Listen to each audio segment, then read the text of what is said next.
ሀብታምና ደስተኛ ሕይወት ከሚኖሩ ሀገራት መካከል ትጠቀሳለች። ዜጎቿን አድሏቸዋል ብንል ማጋነን አይሆንም። በዚህች ሀገር ማንኛውም ወጣት ዕድሜው 18 ዓመት ሲሞላ መንግሥት እንኳን ለአቅመ አዳም ደረስክልኝ ሲል ለልደቱ 400 ዩሮ በነፃ በስጦታ መልክ ይሸልመዋል። ልብ ያድርጉ፣ በእኛ 76,000 ብር ማለት ነው። ደግሞም ጉደኞች ናቸው። ነገረ ሥራቸው ሁሉ የጅል የእብድ ነው። ይህ ለምሳሌ ዓለምን ግራ ያጋባ፣ በሀገሪቱ ግን በጉጉት የሚጠበቅ ለሳምንታት ያህል የሚከበር አስገራሚ በዓል ነው። ሳንፈርሚን ይሉታል። ባጭሩ በሺዎች የሚቆጠሩ ነጭ ልብስና ቀይ ስካርፕ ያደረጉ ሰዎች በጠባብ ጎዳናዎች ላይ ይሰባሰባሉ። ከዛም በንዴት የተንቀለቀሉ ያገኙትን ሁሉ የሚደረምሱና ሰዎችን ክፉኛ እንዲጎዱ የሰለጠኑ ኮርማዎች ይለቀቁባቸዋል። ከዛማ እነዛ በሺዎች የሚቆጠሩ በጠባብ ጎዳና ላይ የተሰባሰቡት ሰዎች በእነዚህ በሬዎች ላለመጎዳት አንዳቸው ላይ እየወጡ እየተረጋገጡ ይሮጣሉ። ነገርየው እንዲህ በስክሪን እንደሚታየው አይነት ቀላል እንዳይመስሉት። ክፉኛ መጎዳት፣ አካል መጉደል፣ ባስ ሲልም በአሰቃቂ ሁኔታ ነፍስ ማጣትን ያካትታል። ታዲያ ምን አለ ቢቀርባቸው አሉ። ዓለምን ግራ ያጋባውም ይሄ ነው። ሰዎቹ እብድ መሆናቸውን ነግረኑታል። እንዲህ እየሆኑም ዋናው ደስታ ነው የሚሉ አይነት ጅሎች ናቸው። የዚህኛው ደግሞ ይባስ ኤልኮላቾ ይሉታል።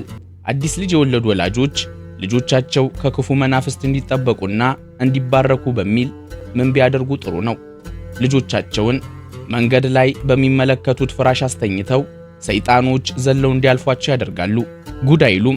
በእርግጥ በሰይጣን የሚመሰለው የሚመለከቱት አስፈሪ የሚመስል ልብስ የለበሰ ሰው ነው። ይሄኛውን ግን ምን እንበለው? እኛ ለገበታ የተወደደብንን ቲማቲም እዚህ ለተራ ደስታ በሚል 100 ቶን ቲማቲም እንደ ቀልድ እየተወራወሩ በቲማቲሙ እየተደባደቡ ይሳሳቃሉ። 100 ቶን 100,000 ኪሎ ግራም ማለት ነው።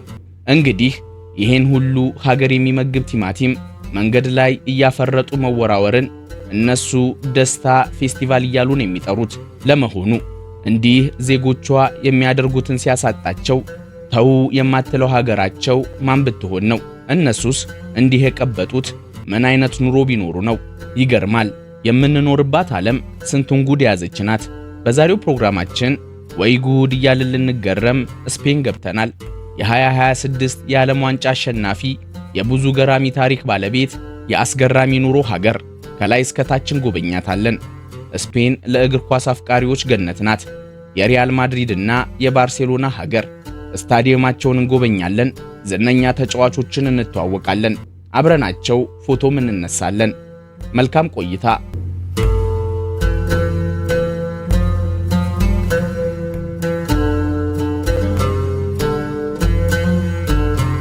ከ46 ሚሊዮን በላይ ሕዝብ የሚኖርባት ስፔን ከአውሮፓ አህጉር አራተኛዋ ሰፊ ሀገር ናት።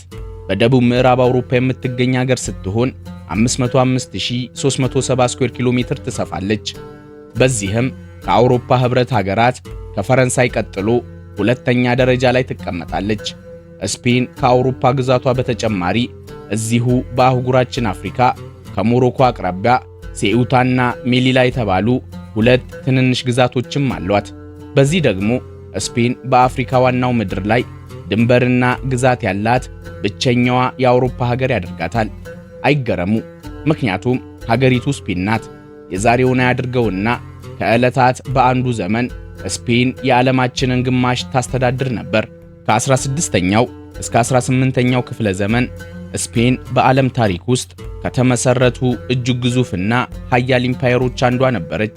በዚህ ወቅት ታዲያ ግዛቶቿን በእያንዳንዱ አህጉር ላይ ተክላ ፀሐይ የማትጠልቅባት ኢምፓየር እስከ መባል ደርሳለች። ለምሳሌ በዛ ዘመን ስፔን ከብራዚል ውጪ ሙሉ ደቡብ አሜሪካን፣ ማዕከላዊ አሜሪካን፣ አብዛኛውን የሰሜን አሜሪካ ክፍል፣ በካሪቢያን የሚገኙ ደሴቶችን፣ በእስያ የፊሊፒንስ ደሴቶችን እንዲሁም በአውሮፓና አፍሪካ ያሉ በርካታ ግዛቶችን በቁጥጥሯ ስር አውላ ነበር። በ1494 ከፖርቹጋል ጋር በተፈራረመችው የቶርዳሲያስ ስምምነት መሰረት የያኔው ገዢ የካቶሊኩ ጳጳስ ዓለምን ለሁለት ከፍለው አንዱን የስፔን አንዱን ደግሞ የፖርቹጋል ግዛት ነው ተብሎ ሁላ ነበር። የሚገርም ታሪክ እንንገሩት። ይህንን ሰምተዋል? እንደ አውሮፓውያኑ አቆጣጠር በ1492 አሜሪካን ለአውሮፓውያኑ ያስተዋወቀችው ስፔን ነበረች። ጣሊያናዊ አሳሽ ክርስቶፈር ኮሎምበስ ወደ ህንድ የሚያደርሰውን አጭር የባህር መንገድ ፍለጋ ጉዞ ተነሳ። የጉዞውን ዕቅድ ሌሎች ሀገራት ውድቅ ቢያደርጉትም የስፔን ነገስታት ሙሉ ወጪውን ሸፈኑለት። ይህ ጉዞ ታዲያ ወደ ህንድ የሚያደርስን አጭር የባህር መስመር ሳይሆን የአሜሪካን አህጉር በማግኘት ተደመደመ።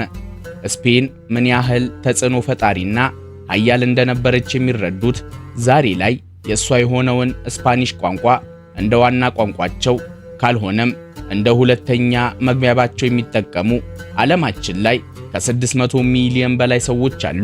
ስፓኒሽ በአንዳንድ ሀገራት ዋነኛ መግባቢያ ቋንቋ ነው።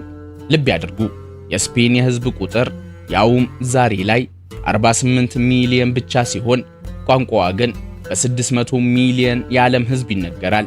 እንዲህ ኃያል የነበረችው ስፔንም ታዲያ ዓለምን ገዝታ ብቻ አልቀረችም። በተሯ ደግሞ በየዘመናቱ የተነሱ ኢምፓየሮች ሲገዟት ነው የኖሩት። ግሪኮች፣ ካርቴጆች፣ ሮማውያን፣ ሙስሊሞችና ክርስቲያኖች ሁሉም ታሪኮቿ ናቸው። ስፔን ወደ 800 ለሚጠጋ ዓመት የሙስሊሞች ግዛት ነበረች። 800 የሚለውን ያስምሩበት።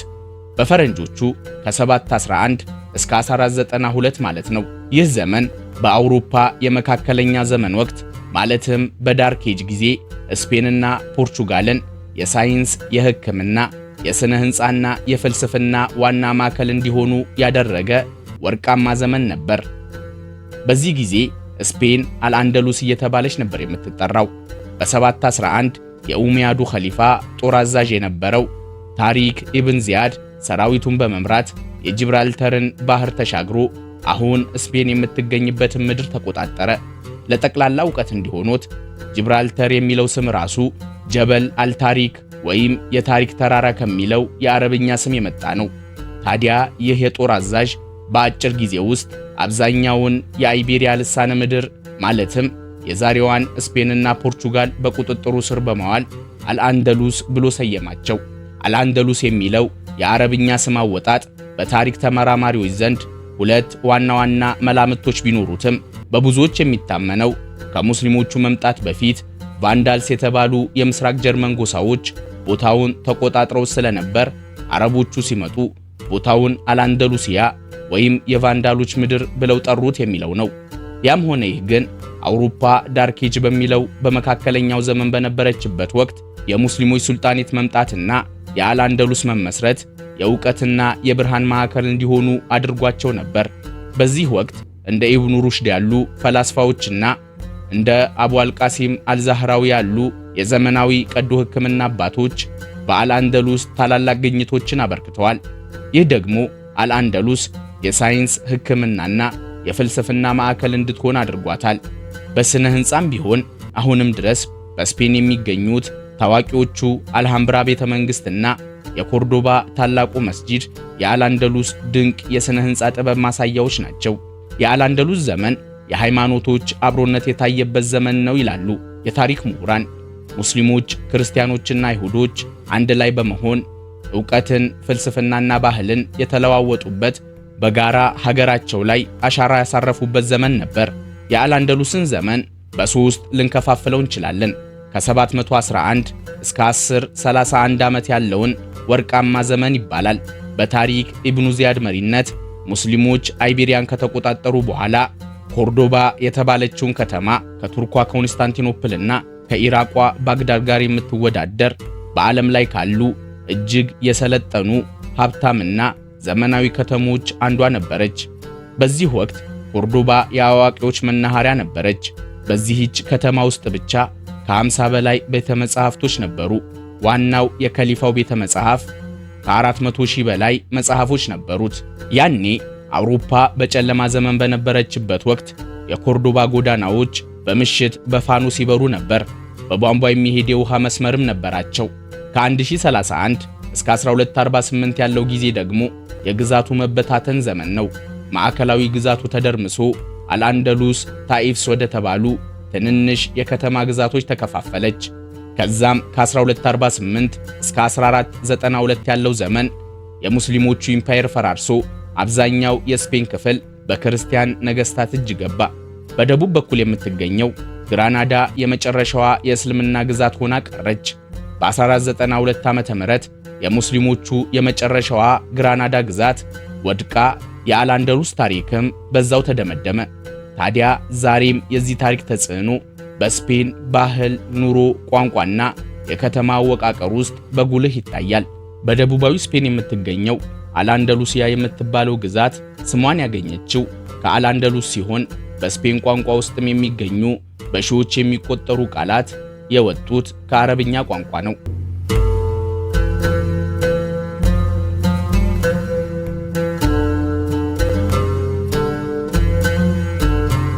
ስፔን ዓለማችን ላይ ሀብታም ከሚባሉ ሀገራት አንዷ ናት።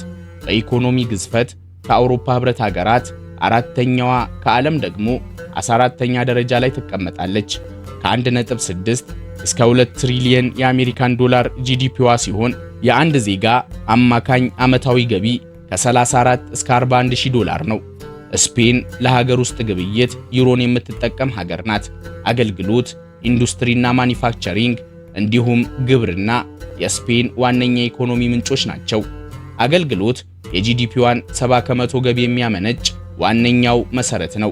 በተለይም በቱሪዝም ስፔን በዓለም ላይ ከፈረንሳይ ቀጥላ ሁለተኛዋ የጎብኚዎች መዳረሻ ናት። በየዓመቱ የህዝቧን እጥፍ ማለትም ከ80 ሚሊዮን በላይ የውጭ ሀገር ቱሪስቶች ሀገሪቱን የሚጎበኟት ሲሆን ይህም ለሀገሪቱ የውጭ ምንዛሬና ለሥራ ዕድል ፈጠራ ከፍተኛ አስተዋጽኦ ያደርጋል። ስፔን በአውሮፓ ከጀርመን ቀጥሎ ሁለተኛዋ ትልቅ የመኪና አምራች ሀገር ናት። በጨርቃ ጨርቅና አልባሳትም ቢሆን ስፔን የግዙፉና የታዋቂው የኢንዲቴክስ ግሩፕ ኩባንያ ባለቤት ነች። ዛራ፣ ፑል&ቢር፣ ማሲኖ ዱቲ የተባሉ ብራንዶችን የሚያውቋቸው ከሆነ የእነዚህ ባለቤት ይህ ኩባንያ ነው። በግብርናም ቢሆን ስፔን አትታማም። ቀሪ የአውሮፓ ህብረት ሀገራትን አትክልትና ፍራፍሬ እየላከች የምትመግበው በዋነኝነት ስፔን ናት። ስፔን በዓለም ላይ ቁጥር 1 የወይራ ዘይት አምራች ሀገር ስትሆን ዓለም ላይ ከሚመረተው የወይራ ዘይት ውስጥ ከ40 እስከ 50 ከመቶ የምታመርተው እሷ ናት። በዛ ላይ ስፔን በዓለም ደረጃ ከቻይና ቀጥላ ሁለተኛዋ ረጅም የፈጣን ባቡር መስመር ባለቤት ነች። እድሜ ለዚህ ሀብቷ ይሆንና የስፔን መንግስት ለዜጎቹና ለህጋዊ ነዋሪዎቹ ከክፍያ ነፃ ወይም ከፍተኛ ድጎማ የሚደረግባቸውን ጥቅሞችና አገልግሎቶች ያቀርባል። ከነዚህ መካከል ነፃ የህዝብ ትራንስፖርት አንዱ ነው። የስፔን መንግስት የኑሮ ውድነትን ለመቀነስ በባቡር መስመሮች ላይ ዘወትር ለሚመላለሱ የአጭርና የመካከለኛ ርቀት ተጓዦች የባቡር ትኬት በነፃ ያቀርባል። እንደ ማድሪድና ባርሴሎና ባሉ በርካታ ከተሞች ደግሞ እድሜያቸው ከ15 እስከ 26 ዓመት ለሆኑ ወጣቶች የከተማ ውስጥ አውቶቡስና ሜትሮ በነፃ ወይም በወር 10 ዩሮ ብቻ ከፍለው እንዲጠቀሙ ያደርጋል። የስፔን ብሔራዊ የጤና ስርዓት ለዜጎችና ህጋዊ ነዋሪዎች ሙሉ በሙሉ ነፃ አገልግሎት ይሰጣል። ቀዶ ጥገና፣ የሆስፒታል ህክምናና የአደጋ ጊዜ አስቸኳይ ህክምናዎች በስፔን ያለምንም ክፍያን የሚከናወኑት። ታካሚው መድኃኒት ሲታዘዝለትም መንግስት ከ40 እስከ 100% ወጪውን ይሸፍንለታል። ጡረተኛ ከሆኑ የመድኃኒት ክፍያ ብሎ ነገር የለቡትም። ይሄኛው ያስገርማል። በስፔን እያንዳንዱ ወጣት 18 ዓመት ሲሞላው መንግስት 400 ዩሮ የያዘ ዲጂታል ካርድ ስጦታ ያበረክትለታል። ይህንን ገንዘብ ወጣቱ እንዳሻው አውጥቶ መበተን አይችልም። መንግስት በዋነኝነት በሶስት ሁኔታዎች እንዲጠቀምበት ያደርገዋል። 200 ዩሮውን ወጣቱ መጠቀም የሚፈቀድለት ለቀጥታ የባህል ኩነቶች ነው። ለምሳሌ ለቲያትር፣ ለሲኒማ፣ ለሙዚቃ ኮንሰርቶችና ለሙዚየም መግቢያ ይጠቀመዋል። 100 ዩሮውን ደግሞ ለመጽሐፍ ግዢነት ያውለዋል። ቀሪውን 100 ዩሮ ኢንተርኔት ላይ ሙዚቃ፣ ፊልምና የቪዲዮ ጌሞችን እንዲጫወት ይከፍልበታል። ባጭሩ ክፍያው ወጣቱ 18 ዓመት ስለሞላውና ለአዋቂነት ስለደረሰ መንግስት ፈታ እንዲል የሚከፍለው ክፍያ ነው።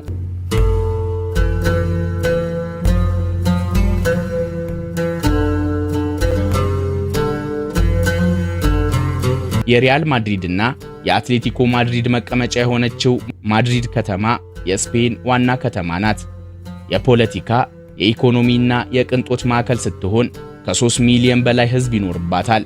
ባላት የታሪክና የቋንቋ ትስስር ምክንያት ወደ ላቲን አሜሪካ ዋነኛዋ መግቢያ በር እያሉ ነው የሚጠሯት። ማድሪድ ሲበዛ ዓለም አቀፋዊ የሆነች ከተማ ናት። ከላቲን አሜሪካ፣ ከአውሮፓ፣ ከእስያና አፍሪካን ጨምሮ የተለያዩ ሀገራት ዜጎች በአንድ ይኖሩባታል። በነገራችን ላይ በስፔን የሚኖሩ ብዛታቸው ከ3 እስከ 5000 የሚደርሱ ኢትዮጵያውያን ይገኛሉ። ከነዚህ መካከል የተወሰኑት ተማሪዎች፣ ዲፕሎማቶችና በሕፃናት ጉዲፈቻ አማካኝነት ከስፔን ቤተሰቦች ጋር ያደጉ ሕጋዊ የመኖሪያ ፍቃድ ያላቸው ወጣቶች ናቸው። ማድሪድ አብዛኛው የኢትዮጵያ ማህበረሰብና የኢትዮጵያ ኤምባሲ የሚገኝባት ከተማ ናት። ከ3400 በላይ ክፍሎች ያሉት በስፋቱ በአውሮፓ ካሉ ትልልቅ ንጉሳዊ ቤተ መንግስቶች አንዱ የሆነው ሮያል ፓላስ ኦፍ ማድሪድ የከተማዋ ጌጥ ነው። ለጥበብ አፍቃሪዎች ማድሪድ ዓለም አቀፍ የሥነ ጥበብ ማዕከል ናት። ምድራችን ላይ ካሉ ታላላቅ የጥበብ ሙዚየሞች መካከል 3ቱ መገኛቸው እዚህ ነው። የጥንት የአውሮፓ ሰዓሊያንን ድንቅ ሥራዎች የያዘውና በዓለም ቅርስነቱ የሚታወቀው ፕራዶ ሙዚየም፣ የፓብሎ ፒካሶ የጥበብ ቤት የሆነው ሬና ሶፊያና ቴይሰን ቦርኔሚዛ ሙዚየሞች መገኛቸው እዚህ ነው። ማድሪድ የስፔን ጣፋጭ ምግቦች ማዕከል ናት። በዛ ላይ ከተማዋም ውብና የሰጠች ናት።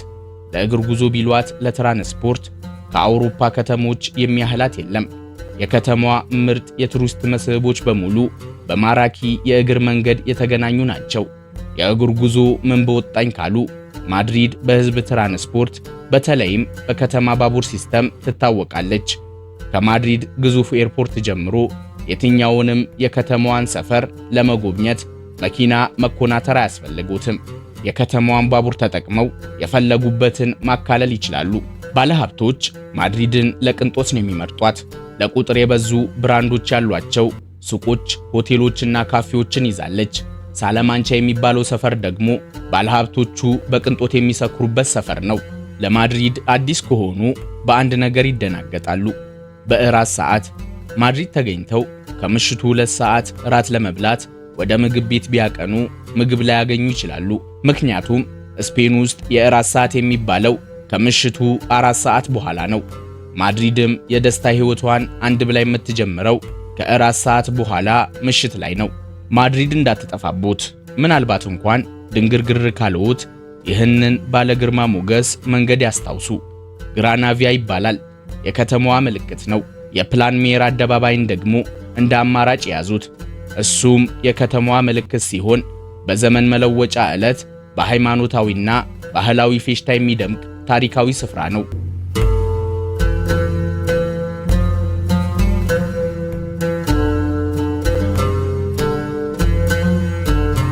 የካታሎኒያ ክልል ዋና ከተማና በሜዲትራኒያን ባህር ዳርቻ ላይ የምትገኘው የስፔን ሁለተኛዋ ትልቋ ከተማ ባርሴሎና ትባላለች። በልዩ የሥነ ሕንፃ ጥበቧ፣ በባህሏ፣ በስፖርት ታሪኳና በውብ የባህር ዳርቻዎቿ በዓለም እጅግ ተወዳጅ ናት። ታዋቂው የባርሴሎና እግር ኳስ ክለብ ውልደቱም እድገቱም በዚህች ከተማ ነው። ባርሴሎና በዓለም ላይ በሌላ የትም ቦታ የማይገኝ ልዩ የሥነ ሕንፃ ጥበብ ባለቤት ናት። ለዚህ ደግሞ ትልቁን ድርሻ የሚወስደው ታዋቂው አርክቴክት አንቶኒ ጋውዲ ነው። እስቲ ልብ ብለው ይመልከቷት። የዚህ አይነቱን ውብ ስነ ሕንፃ ካልዋሹም በስተቀር በሌላ በየትኛውም የዓለም ሀገራት ከተሞች አይተው አያውቁም። ዕድሜ ለዚህ ውበቷ ይሆንና ባርሴሎና ከአውሮፓ ከተሞች ብዙ ፎቶ በመነሳት ቁጥር 1 ናት። ባርሴሎና ውብና ልዩ ከተማ ስለመሆኗ ከተስማማን ከዚህ ውበት ጀርባ ያለው አባቷ አንቶኒ ጋውዲ ይባላል። ስለ ሰውየው ማንነት ሥራውን አይቶ መገመት አይከብድም። ይህ ለምሳሌ ጋውዲን በዓለም ደረጃ ዝነኛ ካደረጉት የእጅ ሥራ ውጤቶቹ አንዱና ዋነኛው ነው። ባሲሊካ ኦፍ ዘ ሳግራዳ ፋሚሊያ ይባላል። ባጭሩ ሳግራዳ ፋሚሊያ ይበሉት። እጅግ ድንቅ ጥበብ የያዘ ካቴድራል ሲሆን ግንባታው የተጀመረው በፈረንጆቹ 1882 ዓ.ም ነው። በጣም የሚገርመው ከ144 ዓመት በኋላ ዛሬም ግንባታው አልተጠናቀቀም። ዛሬ ላይ በዓለም ላይ ካሉ አስደናቂ ቤተ እምነቶች አንዱና የዓለም ቅርስ ነው።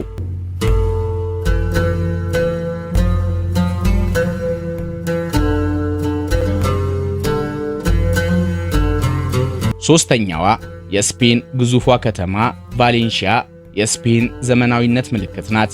በውብ ፊውቸሪስቲክ ህንፃዎች የደመቀች የስፔን የኪነ ጥበብና የሳይንስ ከተማ ነች። ግዙፍ በሰው አይን ቅርጽ የተሰራው ሄሚስፈሪክ ህንፃ ዘመናዊነቷን ከአውሮፓ ትልቁ የውሃ ውስጥ አኳሪየምና ከ500 በላይ የባህር ህይወት የያዘው ኦሽኖግራፊክ አኳሪየም የቅንጦት ከተማነቷ ምልክት ነው። ታዲያ ከተማዋን እንዲሁ የህንፃ ክምር የፌሽታ ሀገር እንደሆነች እንዳይሰማውት መንፈሳዊ ከተማም ናት። ለዚህ ደግሞ የቫሌንሺያ ካቴድራል ምልክቷ ነው። ይህ በመካከለኛው ዘመን የተገነባው ድንቅ ካቴድራል በክርስትና ታሪክ ውስጥ ኢየሱስ ክርስቶስ በመጨረሻው እራት ላይ ይጠቀምበት የነበረው ቅዱስ ጽዋ በዚህ ካቴድራል ውስጥ እንደሚገኝ ይታመናል።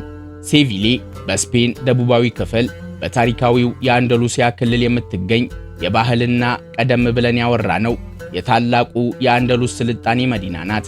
በመካከለኛው ዘመን በሙስሊም ገዢዎች ተጀምሮ በኋላ በክርስቲያን ነገሥታት የተጠናቀቀው የሪያል አልካዛር ቤተ መንግሥት በዩኔስኮ የተመዘገበ ቅርስ ሲሆን በውብ የአረብኛ ጥበብ ያሸበረቁ ግድግዳዎች፣ ድንቅ ፏፏቴዎችና በአትክልት ስፍራዎቹ የሚታወቅ የከተማዋ ምልክት ነው።